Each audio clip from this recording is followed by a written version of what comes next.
to introduce Gerry Pennel. In 2013, Gerry was one of the winners of the European CIO of the Year Awards because of all that he and his team accomplished at the Olympic and Paralympic Games in the UK. They, like the athletes, broke records.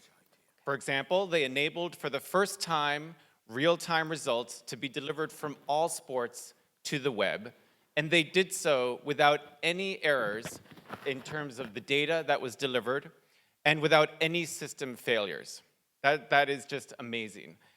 Now, Gerry has got an even tougher challenge, trying to herd thousands of cats with PhDs. Gerry is Director of IT at the University of Manchester and is going to now share with us some of his insights based on his experiences. So, Gerry, welcome. Please join me in welcoming Gerry.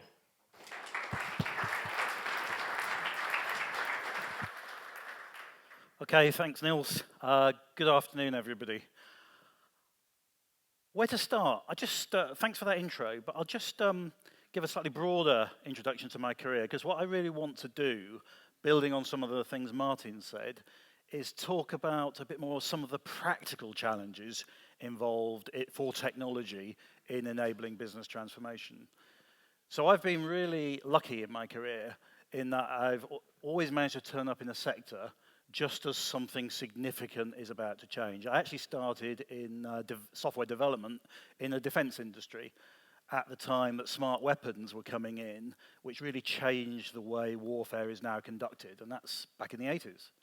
I then moved into financial services, just as internet banking and the web came along, and if you like, that was the first version of digital, and started to completely change the way financial services firms operated, both retail banking and on the insurance side.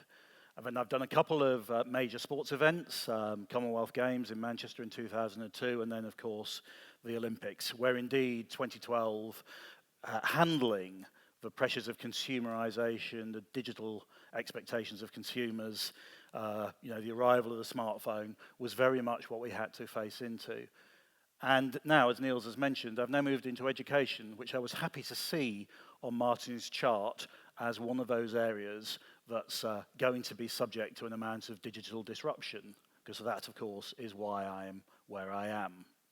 So having said all of that, let me talk about some things I've learned on that journey. The first thing I want to say, and I hope this doesn't come as too much of a shock, is that in my experience, quite often the biggest barrier to successful technology-enabled business transformation is, in fact, the IT department. So, because you know what happens? Imagine this stage is a corporate enterprise. Over here, we've got IT. Here in the middle somewhere, we've got operations and manufacturing. Over here, we've got those fluffy people who do marketing. In the nice office with the logo, we have a chief executive, okay? So over here in the IT corner is your old-style IT director. He's had a good month. Service is green, availability is up, his projects are all on track. Okay, good month. He sends his, you've all got dashboards, right? You've all got dashboards? He sends his dashboards out. These guys in operations are going, well, at least he didn't cause us any trouble this month. These guys in product development marketing don't even understand what the dashboard is all about. And the chief executive wants to know, what can technology do for my business?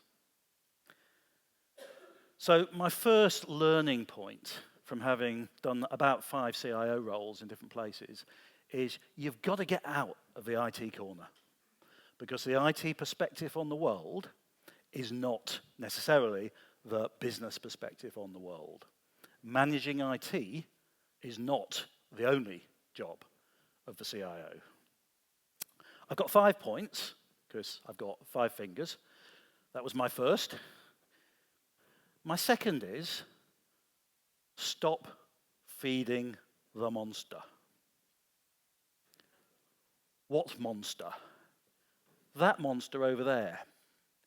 Because what happens in organizations, and it's human nature, if you've got a large legacy IT shop, and that's where your technology decisions are being made, guess what? Those technology decisions will serve the needs of the supplier, or are likely to, or might serve the needs of a supply chain, but won't necessarily serve the needs of the business. So you've got to do something about that. You've got to find a way to change the role of the IT department away from being focused on IT supply to being focused on the delivery of the IT that the business needs. And that's quite a different thing. And you position yourself as an orchestrator of the delivery of IT rather than the manufacturer of IT. I've done a fair bit of IT outsourcing in my career, and although financial challenges were always part of that, it wasn't usually the main driver. Mainly it was to change the mission of the IT department into a different place so that we could stop feeding the monster and focus on what the business really needed. My third point, having stopped feeding the monster, by the way, this guy still doesn't know what technology is going to do for his business. My second point is you've got to, a few years ago, I'd come to a conference like this, and the central theme for a couple of days would probably be about IT and business alignment. Everybody remember that? We talked for hours about this. And what did that mean in practice?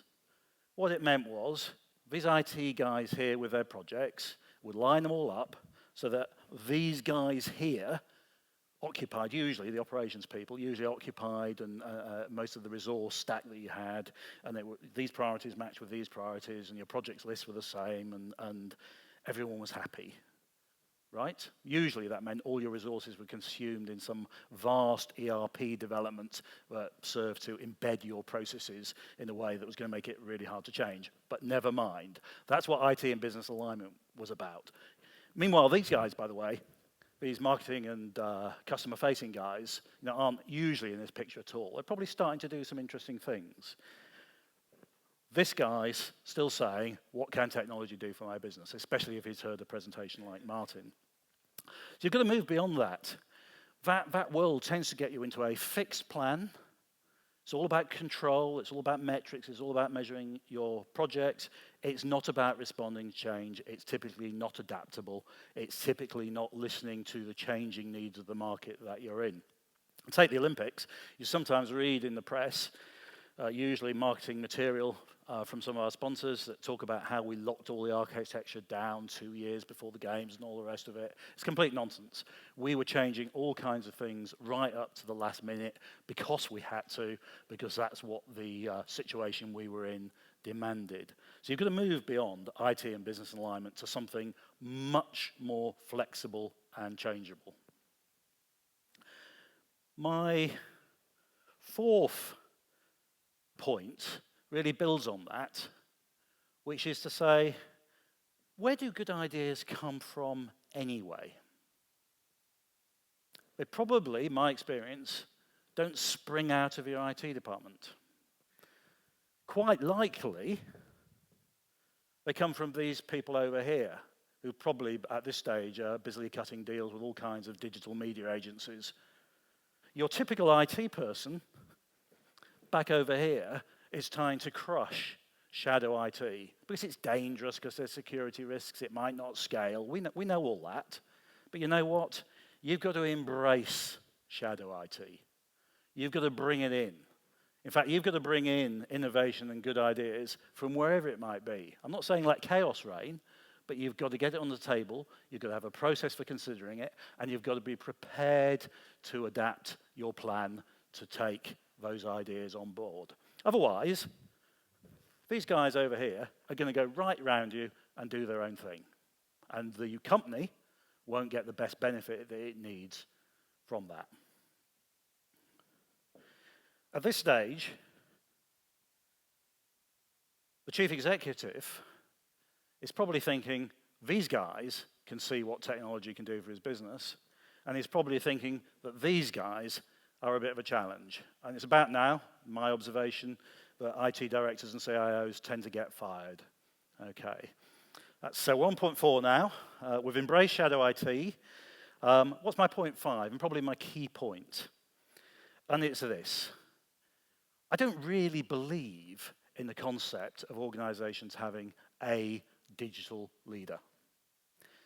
Because my observation is digital is a team sport. So we have a saying in the UK, which is, success has many fathers. Okay, familiar with that one?